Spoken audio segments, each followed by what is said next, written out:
Hi everyone, I hope this video finds you well. It's kind of a scary time with the lockdowns and the shutdowns, and that we're all inside trying to figure out what to do. My name is Brian Johnson. I am a local gifted middle school teacher, and primarily I'm making these videos for my students to try to tell them how to get into writing, how to actually put the ideas on paper. If you want to come along for the journey, by all means, please do. I wear many hats. Along with being an educator, I'm also a storm chaser, photographer, and writer. I've written 2 novels, one published, one's currently looking for a publisher, several short stories, and poetry. I've written since I was in high school, and if you can't tell, that was a long time ago, but it's something I've always enjoyed doing. I've been a member of different organizations, been to many conferences, and I love being a writer and talking about writing. Why do we write?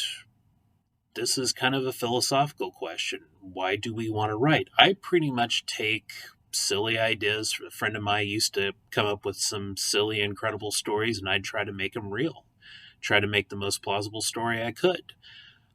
Sometimes I get ideas of stories running through my head, and they bounce around until I get them down on paper.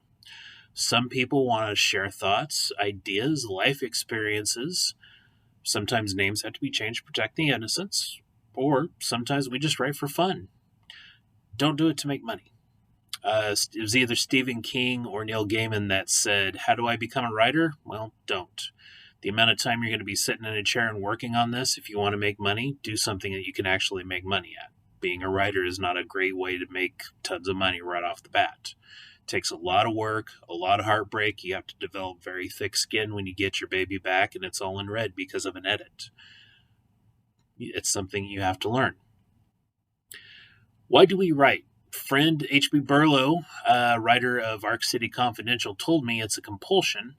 I can't imagine not writing. If I see something or hear a story, I think, what if, and I'm off to the races. Similar to what I kind of said, sometimes we get those ideas bouncing in our heads and we actually have to sit down and do it.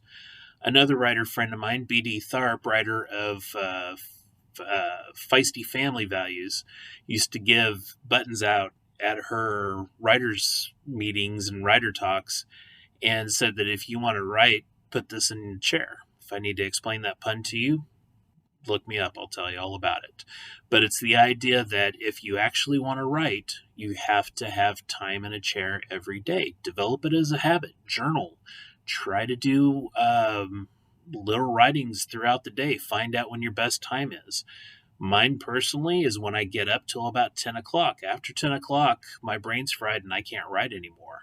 Generally, starting about 1 o'clock, that opens up till about 4. And then I found out if I'm writing late at night, that is when I am most productive. Although sometimes jobs and other things limit how late I can stay up at night and write. The big thing is don't doubt yourself. Just write. If you don't feel comfortable with it, nobody has to see it. But at some point, you're going to have to let others read your craft because that's how you're going to improve. There's a lot of books out there on how to write, and you can keep reading those and not write, and you won't be any better writer. Take the time and actually write. The first exercise I want you to do today, I call it the brain dump. We all got a lot of things going on. It's kind of a scary time. What I want you to do is set a 3-minute timer. Open up a Word document or do it on blank sheet of paper, and I want you to write 3 minutes everything that's going through your head. All the things, grocery list, fears, happy things, happy thoughts, sad thoughts. Get it all out on paper or electronically. At the end of it, when you're done, finish out. If you need another minute, take another minute. If you're done, hit Control Alt and then delete it, or Control Alt and delete it. This gets everything that's bouncing around your head that's causing you distraction to actually get destroyed.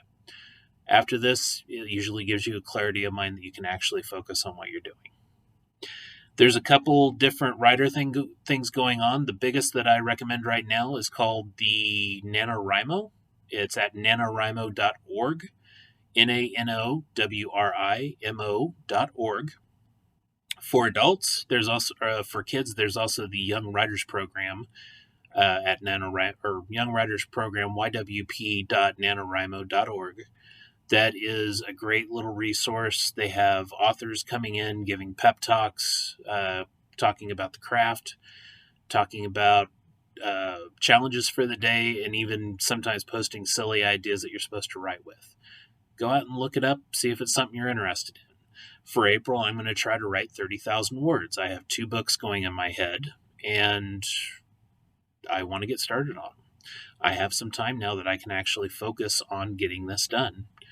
So, pay attention. I'll have other videos coming out on settings, characters, plot. I love Hero's Journey, so that's probably going to be a very long video. Forgive me.